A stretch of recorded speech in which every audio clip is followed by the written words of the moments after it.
বাইরে ডক্টর ইউনূস কি পাগল হয়ে গেছে নাকি? ডক্টর ইউনূস কি বলে দেখেন, যে আওয়ামী লীগ নাকি ফের বাংলাদেশে আসতে পারবে, ওরা নির্বাচন করতে পারবে, ঠিক আছে? এটা জাতিসংঘের এক কূটনীতির সাথে ও নিয়ে আলাপ করছে, সেই বিস্তারিত দেখতেছেন এবং সর্বোচ্চ শেয়ার করে অন্যকে দেখার সুযোগ করে দেন।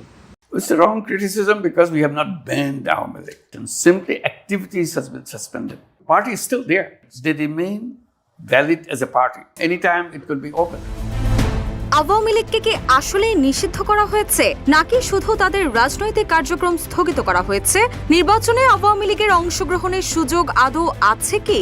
জাতিসংঘ সাধারণ পরিষদের অধিবেশনের ফাঁকে জিটিওকে দেওয়া এক সাক্ষাৎকারে সাংবাদিক মেহেদী হাসানের এসব প্রশ্নের জবাবে এবার স্পষ্ট ব্যাখ্যা দিয়েছেন প্রধান উপদেষ্টা ডক্টর মোহাম্মদ ইউনূস।